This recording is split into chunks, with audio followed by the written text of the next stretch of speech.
15 বছর যারা শাসন করেছে তারা দেশকে না সাজিয়ে নিজেদেরকে সাজিয়েছে মন্তব্য করেছেন জামায়াতের আমির ডক্টর শফিকুর রহমান।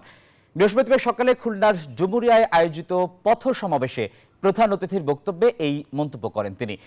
ভারতের উদ্দেশ্যে জামায়াত আমির বলেন, বাংলাদেশের মানুষ বুক চিতিয়ে মৃত্যুকে আলিঙ্গন করতে শিখেছে। এ দেশের মানুষকে চোখ রাঙিয়ে ভয় দেখিয়ে লাভ নেই।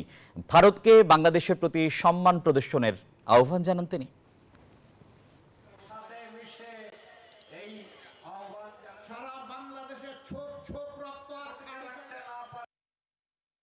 একটা জাতিকে যদি দমায় রাখতে হয়, ধ্বংস করতে হয়, পদাবনত করতে হয়, তাহলে সেই জাতিকে ভেঙে টুকরা টুকরা করতে হয়।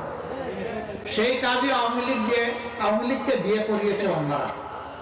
আমরা স্পষ্ট ঘোষণা দিয়েছি, বাংলাদেশের যারাই বসবাস করে, সে কোন ধর্মের এটা বড় কথা নয়, সে এই দেশের গর্বিত নাগরিক। সকল ধর্মের নাগরিকেরা এখানে সমান অধিকার ভোগ করবেন।